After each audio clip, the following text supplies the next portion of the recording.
আজ থেকে বন্ধ হচ্ছে বাংলায় মুরগির মাংস।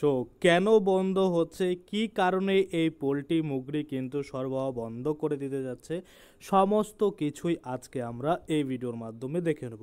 আপনারাও যদি চিকেন অর্থাৎ এই পোলট্রি মুরগি অনেক খেয়ে থাকেন তাহলে অবশ্যই ভিডিওটা প্রথম থেকে শেষ পর্যন্ত দেখবেন। তো চলুন বেশি দেরি না করে ভিডিওটা শুরু করা যাক। ভিডিওটা শুরু করার প্রথমে আপনাদের যে কাজটা করতে হবে, এই যে দেখুন এখানে একটা লাইক বাটন রয়েছে, এখানে ক্লিক করে ভিডিওটাকে লাইক করতে হবে। আর সাথে দেখুন এখানে সাবস্ক্রাইব বাটন রয়েছে, এখানে ক্লিক করার পরে নোটিফিকেশন বেল আইকনটা আসবে, এখানে ক্লিক করে আপনারা অল নোটিফিকেশন বেল আইকন যেটা রয়েছে সেটাকে অন করে দিবেন। তাতে করে কি হবে, যখনই আমি কোনো নতুন ভিডিও আপলোড করবো সেটা নোটিফিকেশন আপনার কাছে পৌঁছে যাবে। আর যারা আগে থেকে সাবস্ক্রাইব করে রেখেছেন তাদেরকে অসংখ্য ধন্যবাদ। তো দেখুন এই নিয়ে একটি আর্টিকেলে বলা হয়েছে, দেখতে পাচ্ছেন কলকাতা 18ই জুলাই, অনির্দিষ্টকালের জন্য রাজ্য জুড়ে বন্ধ মাংস বিক্রি। পুলিশের তোলাবাজি ও মুগরি নিয়ে যাওয়া গাড়ি চালককে মারধরের প্রতিবাদে ধর্মঘটে নামছেন বিক্রেতারা। ধর্মঘটে সামিল হবেন সমস্ত জেলার মুগরি পরিবহনে যুক্ত গাড়ি চালক সহ খালাসিরাও। যদিও অনির্দিষ্টকালের জন্য ডাকা এই ধর্মঘট সমর্থন করছেন না বলেই জানিয়েছে পোলট্রি ফেডারেশন সভাপতি মদন মোহন মাইতি। শাকসবজির দাম লাগানের বাইরে, ডিমের দামও আকাশ ছোঁয়া, মাংসের দামও 200 থেকে 230 টাকা কেজি। ফলে ধর্মঘট শুরু হলে যেখানে যেটুকু মিলবে তার দামও আরও চড়বে, সমস্যায় পড়বে সাধারণ মানুষ। অন্যদিকে বিভিন্ন হাসপাতালে রোগীদের পাতে পুষ্টিকর খাদ্য হিসেবে চিকেন স্যুপ দেওয়া হয়, ফলে তারা সমস্যায় পড়বে। বিপর্যস্ত হবে ফাস্টফুডের দোকান থেকে বড় মাঝারি রেস্তোরাঁও।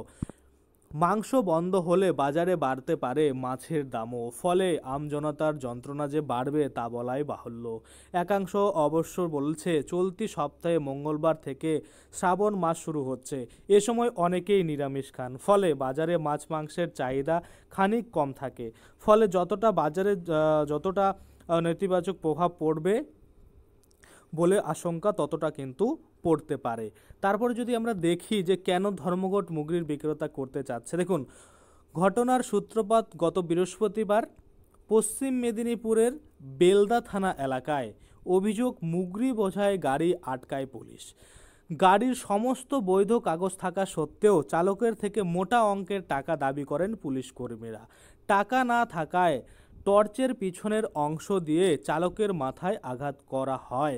এরপর গাড়ি থেকে নামিয়ে বেধড়ক মারধর করা হয়। আশঙ্কাজনক অবস্থায় তিনি হাসপাতালে ভর্তি হন। এই ঘটনার প্রতিবাদে মুরগি পরিবহনে যুক্ত ও মাংস ব্যবসায়ীরা সিদ্ধান্ত নেন পুলিশ তোলাবাজি ও জুলুমের প্রতিবাদে বৃহস্পতিবার থেকে লাগাতার ধর্মঘটে সামিল হবেন।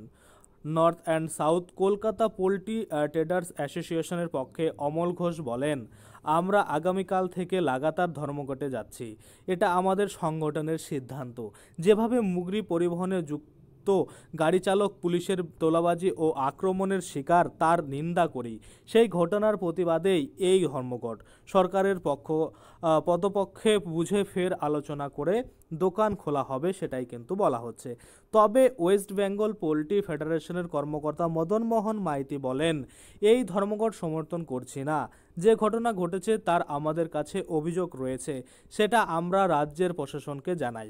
অভিযুক্ত পুলিশ কর্মীদের বিরুদ্ধে কড়া পদক্ষেপ করা হয়েছে।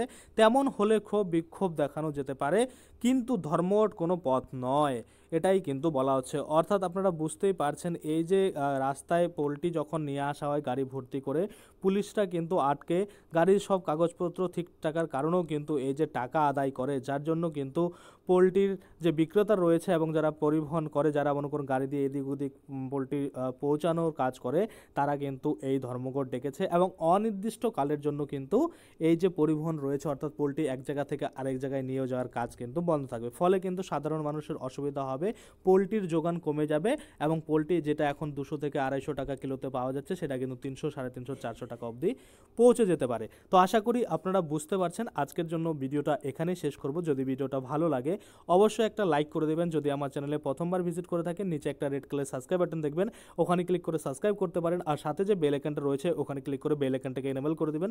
তাতে করে কী হবে, যখনই আমি এই ধরনের কোনো ভিডিও বানাবো সেটার যে নোটিফিকেশন সেটা কিন্তু আপনার কাছে পৌঁছে যাবে।